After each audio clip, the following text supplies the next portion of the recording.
Who am I? I am a mess. um, I don't know. I am me. I have both of my parents have passed away. My stepfather passed away, and only my stepmother remains.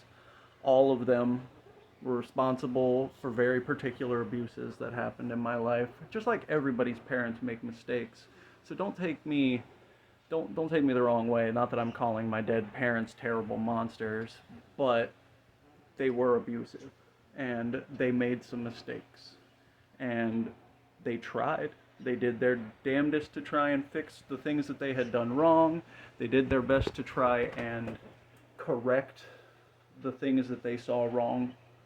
And whether they were good at it or not, whether they succeeded or not, you can be the judge. I moved to California when I was 17, basically disowned by my families. They didn't like my attitude, they didn't like my ideas, I didn't fit in at school, and so I refused to go. If I didn't like to do something, if I didn't want to do something, I just would not do it. And it wasn't just, oh, I'm lazy and don't want to do it. I always had a reason why I didn't want to do something, but everybody looked at me like he's full of shit. He's lazy. He just doesn't want to, he's just like this. He's just like that. He's just like his dad. Well, as you can see, I'm nothing like my father. I spent a lot of time away from him, is a good thing. I spent a lot of time away from my mother. Spent almost my whole life away from my older sister, who I've barely gotten to see since we were, lived together as kids. My younger siblings, I don't even hardly have a relationship with them due to a terrible situation that took place when I was younger. Some confusion and some awful things happened. My father was a complicated, broken individual. He hurt more people than some mass murderers. And no, he may not have hurt them violently, but he hurt them plenty enough in his own ways. My father was a social and emotional terrorist, a physical abuser, and a sexual abuser, and he victimized all but maybe one or two of his children. There's a strong possibility that two of us made it out, but even the first one that I'm saying escaped some, that she technically was there when the worst stuff was happening. So it's not like she avoided the abuse. She was subject to it equally, if not more so, because she was older and able to see it for what it was even more.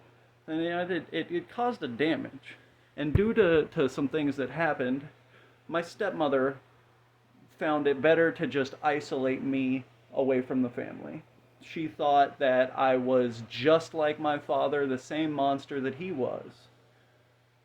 But then she stayed with him. Like, you see, there's penalties to be played all around. My point being is, I have been through such things, and I refuse to put in some fake teeth and let y'all think that I have a perfect mouth. And the reason I do that is because I'm not selling y'all something that I'm not. I'm not perfect. I've made 1,000,001 mistakes, and I probably committed some crimes. It's all over now. I didn't realize what I was doing. I didn't know how far I had gone, because the father that I had, he was showing me how he did business. Stepfather that I had, he was the only one of my four parents who ever showed me some true dignity in life, who ever taught me how to really be something more than what I was going to end up being. He took the time to step out of himself. I mean, this is a man who defeated alcoholism. This is a man who defeated alcoholism and then 20 years later came back and started being able to drink a little bit again with perfect control. I'm talking a man who had mastered himself. And he showed me that you can too. Now, I went to California. And you can check my Facebook. I got friends from way back. We could talking about the Shed. My people, the institution that is the Shed. Like, I have been all over this country, living homelessly in states, I've lived in $1 million house for a while there. I've driven some of the nicest cars. I was in California, dude. You can't go to McDonald's without tripping over a Ferrari. Like, I've seen it. I've seen it all. I haven't been to all the other countries, so you're right. I don't know anything about the other countries because I haven't technically been to them, but I know what the people there have shared with me and what my friends and some of my family who have that experience, and I trust their opinion and their perspective on these things. So when I tell you something, I'm telling you from the perspective of someone who has seen a lot.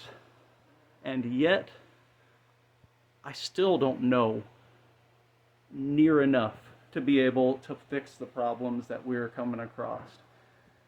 I need your help. I need everyone, anyone who will listen to this. I need all of you to stop playing hate, stop playing blame, start giving just this much. Just this, like, here, I'll bring it down. This much, just the tiniest little bit. You were gonna cut that dude off? Don't do it. Just stamp it down, crush that anger just a little bit, and let him go on his way. Because you cannot take things back. My life has shown me that when something happens and when you do a thing, you cannot take it back. As a child, I learned this, the court system, the court that made me, or allowed me to choose which parent I would go live with at like 4 or 5 years old, did this to me. They are the ones who have created me. I am the intelligence that is gathered when you bring all of the disheveled and broken people who have been milled up by an elite system that only serves a few when it's very, very, very easily able to serve us all.